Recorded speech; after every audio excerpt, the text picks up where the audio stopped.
Here begins the book called Flower of Flowers by Giovanni di Vasconia on the Philosopher's Stone and its practice. I saw an old man of wondrous, shining brightness holding in his hand a sealed book, bound with 7 seals, in which, and through which, the Lapis, the Philosopher's Stone, is made. And as I lifted my eyes, I saw that the book was covered with silver plates and golden leaves, and at the top of this book was a spherical golden ring, covered with silver, upon whose circumference was inscribed the following words: Spirit, Soul, and Body. From this ring extended 7 sealed chains, some of silver and some of gold, which encircled the entire book. These chains, revolving in a backward motion, coiled around the book and then returned again to the same ring. I asked the old man what this meant. The old man answered me and said that the spherical golden ring, covered with silver, was the stone, which in its depths is golden and masculine, while in its outward appearance it is silvery and feminine. And though it may be divided into parts, it always remains steadfast. The 7 chains encircling the book are the 7 operations, which surround and complete the entire magisterium, the great work. Again, I asked the old man what the inscription on the ring meant. He answered and said that it was wondrous, for in truth, it contains and comprehends the entire secret of philosophy. The spirit signifies Mercury, which, by subtly penetrating the body in its finest form, refines it and draws out the soul, carrying it upwards into the air. There, it places the soul in such a state that it becomes the 5th essence, simple and pure. Then, through this simple reduction, the soul is infused back into the body, and the body embraces it, rejoices with it, and in turn, the soul rejoices with the body. The soul revives and resurrects the body, which then lives perpetually, and this is the Philosopher's Stone, which you must conceal. The soul is the non-burning sulfur, which solidifies mercury into a body, whether as luna silver or soul gold, assisting in the work of nature. This sulfur is extracted from the body itself, and it serves as the mediating link between body and spirit, for it is what binds them together inseparably. The spirit cannot unite with the body except through the soul, which is the tincture and the gold of the philosophers, for without it, nothing can be completed or perfected.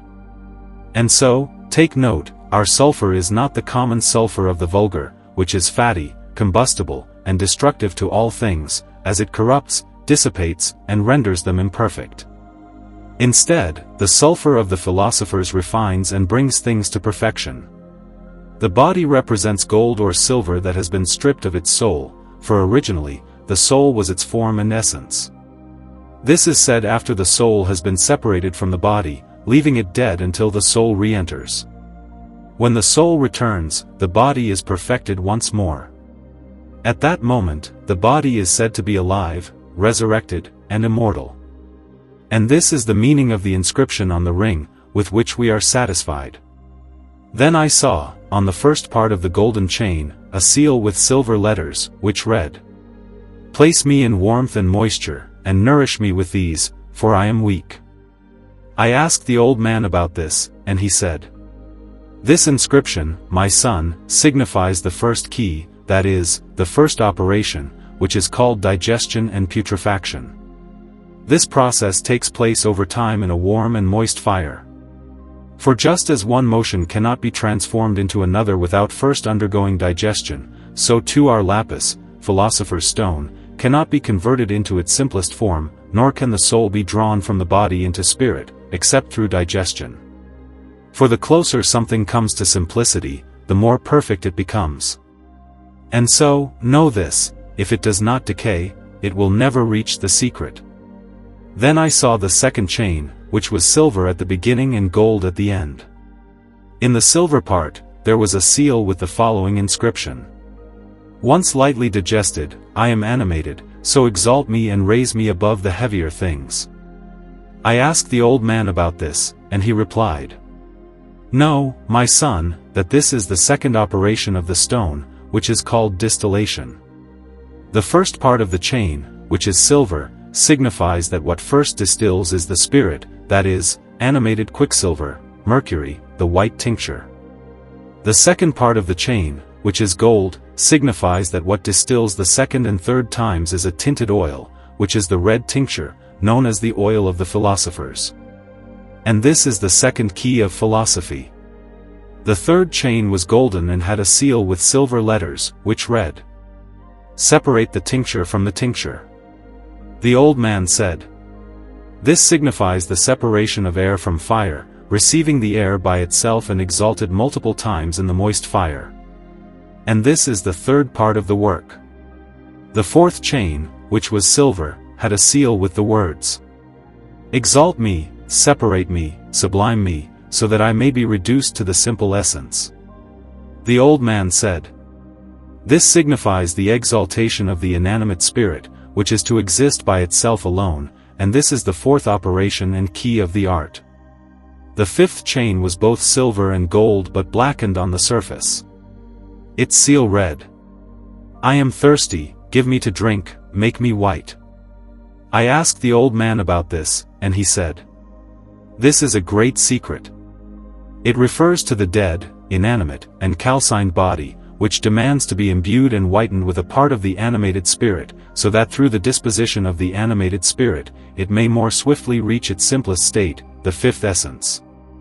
And this is the fifth key of the work." The sixth chain was both silver and gold, and the seal read, "We are widows, orphans, and far from our own home, in order to return to our home, so that the body may embrace me amicably." The seventh and final chain was both silver and gold, sealing everything, and had a seal of golden and silver letters which read, "Do it gently, with friendly fire, so that no violence can separate us." The old man said, "This signifies the final intention and perfection, that is, to make the fixed fluid and the fluid fixed, and this is the seventh and last key of the Philosopher's Stone." At that moment, I desired to see the book opened. I said to the old man, "I conjure you by the God of heaven, through your kindness, to open the book and reveal to me the secrets that are written inside." The old man said, "Know, my son, that the wise men have placed many things in the work, and many ways of operating, such as dissolving, freezing, and fixing, and many vessels and weights, and they did this to blind the ignorant and to reveal it to the intelligent. And note that the philosophers have manifested the work under brief, non-literal, but metaphysical words, and although they have added many other words, they did this so that they would not be understood except by the wise. The philosophers have said that the stone is something composed of four natures, which are earth, water, air, and fire. This stone, in similarity and in all respects, is a stone, but not in its true nature, and it is called a stone because it breaks. It is not a stone because it melts, and it is also called lapis, stone, or composite, because it is a matter composed of body and spirit by nature, and when made by the right path, it becomes what it seeks. In this lapis, there is no superfluous thing within it, nor anything lacking, but rather all the things present in this stone are necessary, and it does not need anything else from the world. Or, composite and of a root or nature, it is called one thing, that is, a composite matter, which, during decoction, has different colors, before it becomes a perfect white lapis stone.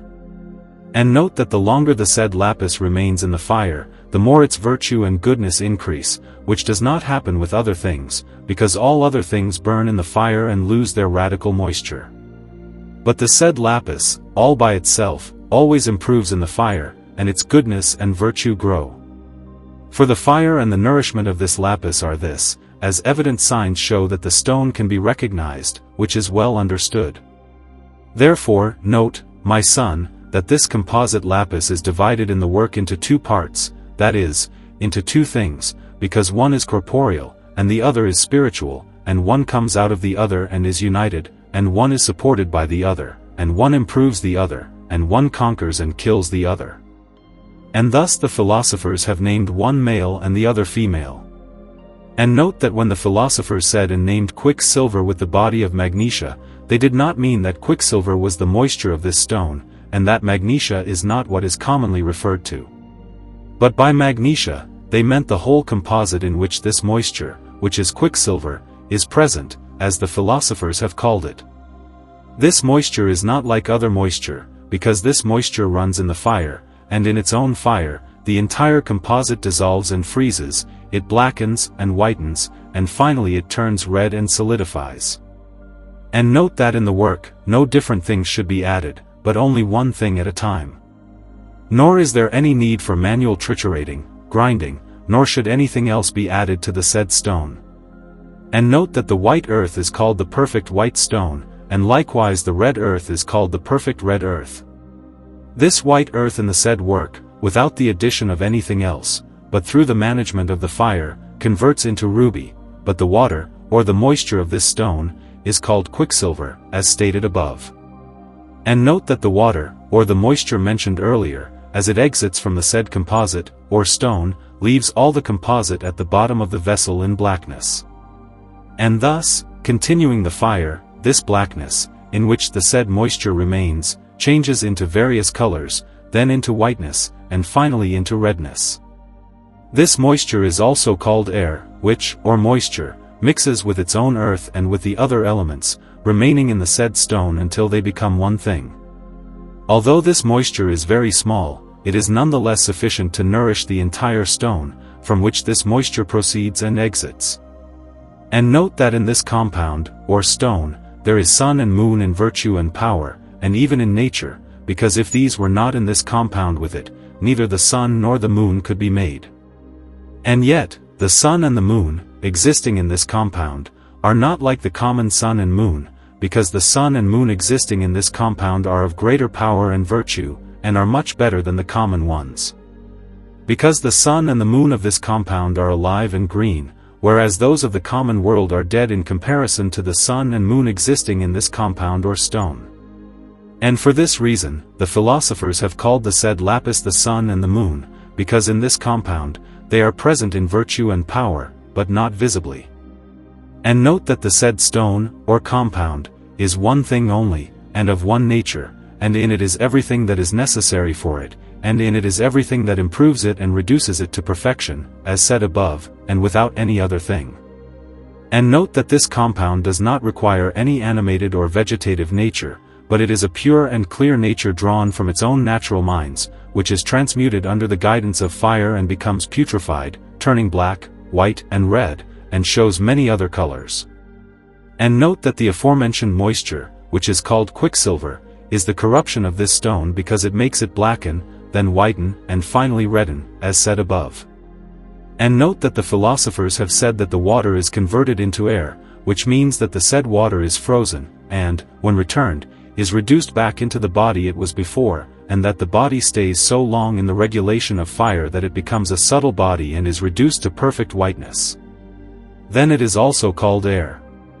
But when they say that the air is converted into fire, they mean that the said compound, reduced to whiteness, called air, stays so long in the stronger fire that it becomes red, and then it is called fire or sun.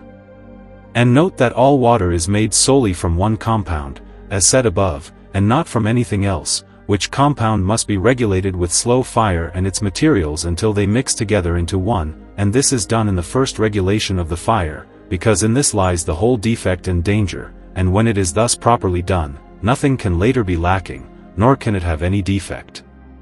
And note that the purification and extraction of the spiritual parts of the body must be done with moderate fire, between slow and strong, until the spirit separates from its body and ascends above its earth. When the spirit ascends above its body like black clouds rising above their earth, the dead body will remain at the bottom of the vessel without any spirit remaining in it.